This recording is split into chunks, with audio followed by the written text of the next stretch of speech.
Assalamualaikum warahmatullahi wabarakatuh. Perkenalkan, nama saya Panji Nirwana. Saya dari kelas 11 RPL. Di sini saya akan menjelaskan bagaimana tentang konsep teknologi aplikasi web.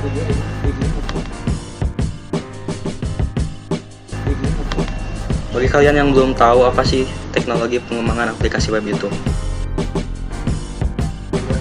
Aplikasi web adalah suatu aplikasi yang diakses menggunakan penjelajah web melalui suatu jaringan seperti internet dan intranet.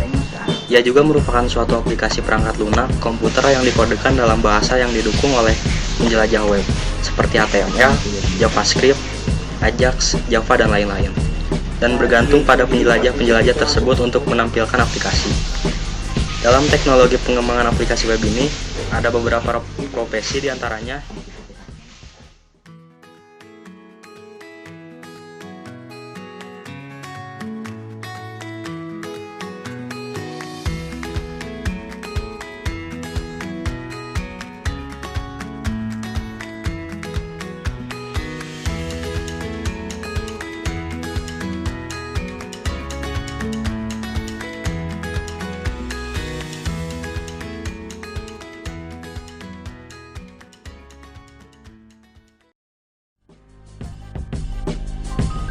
Yang pertama ada web designer.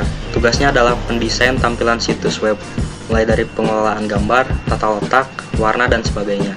Di dalam pendanaan suatu situs, seorang web designer harus menguasai HTML, HTML, pengolah gambar, animasi, dan movie. Gaji yang bisa didapat dalam web designer ini sekitar 1.500.000 sampai 4 juta. Yang kedua ada web programmer. Jika situs yang akan dibuat mempunyai fasilitas interaksi antara pengunjung dan situs, misalnya menyangkut dengan transaksi, input-output data dan database, maka seorang web programmer yang akan mengerjakannya dengan membuat aplikasi-aplikasi yang bekerja di atas situs. Penguasaan yang biasanya harus dilakukan pada umumnya oleh web programmer adalah CGI, PHP, MySQL, ASP, dan JavaScript, serta Applet. Gaji yang bisa didapat oleh web programmer ini antara 2 juta sampai 5 juta. Yang ketiga ada web administrator. Tugasnya adalah untuk maintenance suatu server, mengerti akan sistem operasi server, baik itu mulai dari instalasi sampai kepada masalah troubleshooting. Biasanya seorang web administrator harus menguasai OS Unix, OS NT, jaringan, LAN, WAN, atau intranet. Gaji yang bisa didapat antara 2 juta sampai 5 juta.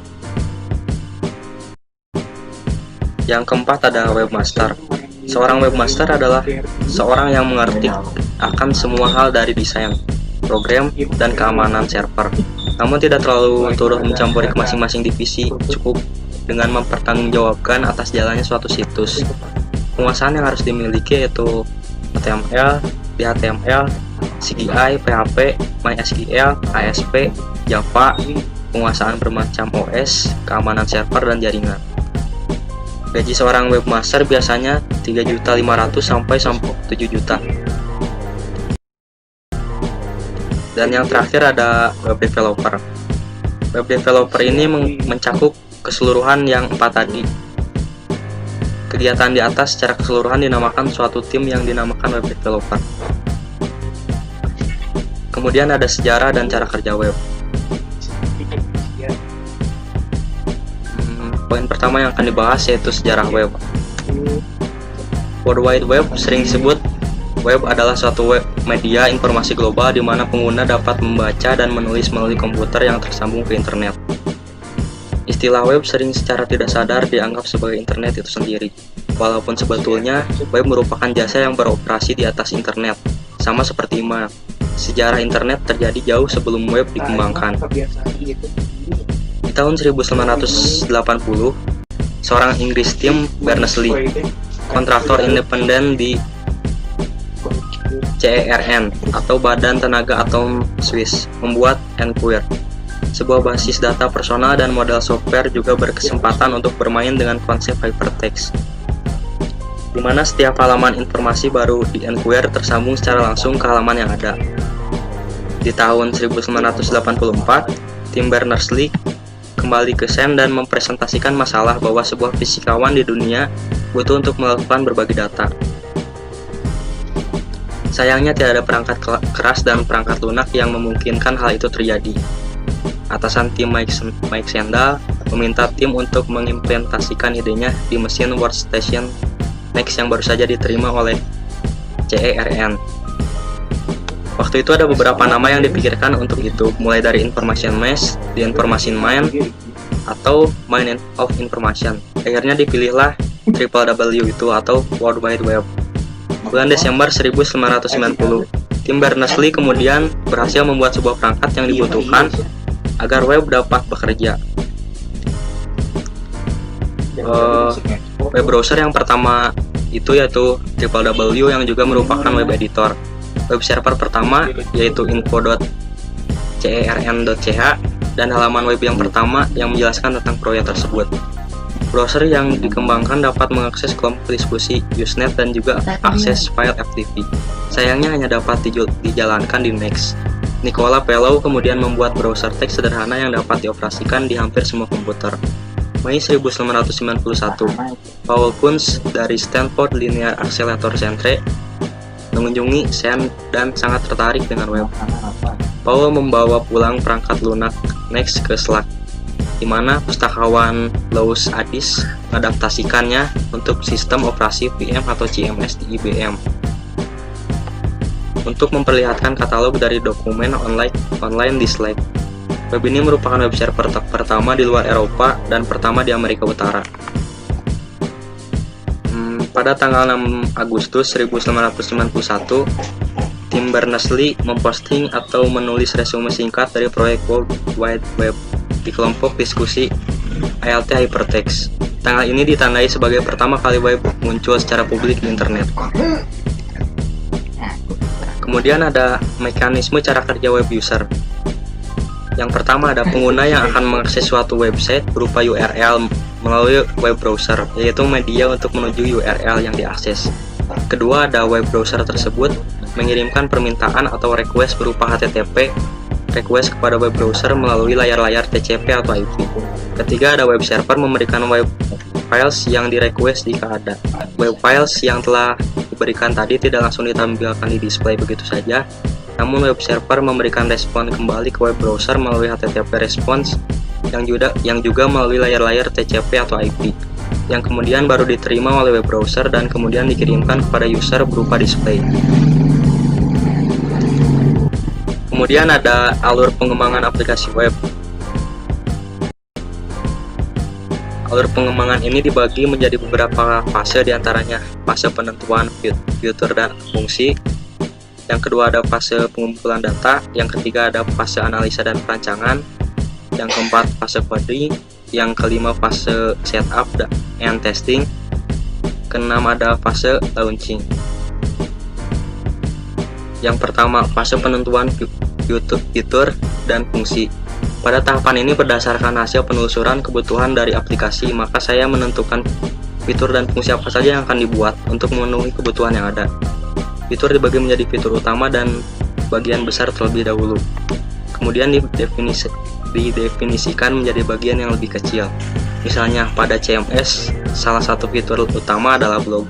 Kemudian fitur blog didefinisikan seperti fitur tagging, kategori komen, dan sebagainya. Pada tahapan ini yang perlu diperhatikan adalah apakah daftar fitur dan fungsi yang dibuat telah memenuhi kebutuhan yang diinginkan. Yang kedua ada fase pengumpulan data. Mencari konten, gambar dan file lain yang dibutuhkan dalam pengembangan aplikasi. Berdasarkan daftar fitur dan fungsi yang akan dikembangkan, maka saya akan mengumpulkan data-data file yang diperlukan untuk fitur dan fungsi tersebut. Yang ketiga ada fitur analisa dan perancangan. Pada tahapan ini, saya akan mencoba menganalisa data yang telah dikumpulkan pada tahapan sebelumnya dan menuangkan hasil analisa ke dalam sebuah rancangan. Misalnya berdasarkan fitur yang ada, maka saya merancang tabel database yang dibutuhkan oleh setiap fitur. Berdasarkan konten data yang ada, saya juga melakukan perancangan tampilan aplikasi. Selain itu, saya juga menyusun struktur aplikasi seperti menu, sitemap, dan sebagainya. Yang keempat ada fase coding. Pada tahapan ini saya akan mulai menulis kode program. Biasanya dimulai dengan mengubah template dari file image, firewall ke HTML. Setelah itu membuat kerangka aplikasi seperti struktur folder dan file dan memulai pengembangan fungsi untuk tiap fitur. Yang kelima ada fase setup dan testing. Pada tahapan ini saya akan melakukan setup di server di mana aplikasi web nanti akan dijalankan. Tentu setelah melakukan testing di komputer lokal terlebih dahulu dan memastikan bahwa semua fungsi berjalan baik. Pada server ini juga akan dilakukan testing untuk memastikan aplikasi dapat berjalan pada server tersebut. Pada tahapan ini juga akan dilakukan beta test di mana beberapa orang akan mencoba menggunakan aplikasi dan memberikan komentar atau feedback terkait dengan fungsi aplikasi. Dan yang terakhir ada fase launching. Pada fase ini setelah dipastikan aplikasi berjalan baik pada server, maka saya akan melakukan sosialisasi baik di dunia nyata atau maya.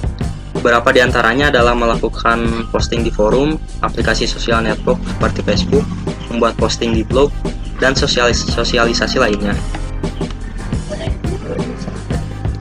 Kemudian ada perangkat pengembangan aplikasi web. Beberapa di antaranya yaitu HTML, JavaScript, Ajax, Java, Joomla, Prima CMS. Prima CMS adalah sebuah framework content management system yang menyediakan solusi terintegrasi dan mudah digunakan untuk website perusahaan dengan konten dinamis. Yang ketujuh ada Prima Commerce, menyediakan solusi e-commerce dari pengaturan katalog, integrasi keranjang belanja, jika diperlukan dapat dihubungkan dengan berbagai solusi electronic payment.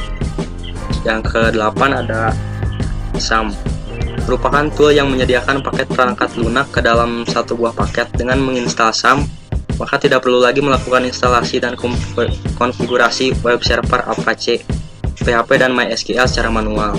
SAM akan menginstalasi dan mengonfigurasikannya secara otomatis untuk Anda. SAM nantinya memfasilitasi Anda untuk mengembangkan aplikasi web dengan PHP. Paket yang ada di dalam SAM adalah sebagai berikut. Yang pertama ada server Apache, yang nanti digunakan untuk lokal web server. Dengan server Apache terinstall di komputer Anda nanti bekerja di komputer secara lokal. Aplikasi web Anda cukup diuji di komputer lokal saja, tanpa harus diupload ke web server internet secara langsung. Yang kedua ada PHP. Ada interpreter yang nanti akan menerjemahkan source kode PHP agar dapat dibaca oleh browser untuk ditampilkan. MySQL adalah sebuah software basis data server untuk menyimpan data aplikasi web yang akan dikembangkan. Yang keempat ada PHP MyAdmin, adalah aplikasi kecil untuk mengatur dan mengelola basis data MySQL agar lebih mudah untuk digunakan. Mungkin itu saja tentang teknologi pengembangan aplikasi web. Untuk selanjutnya kalian bisa mencari informasi-informasi sendiri. Sekian dari saya. Assalamualaikum warahmatullahi wabarakatuh.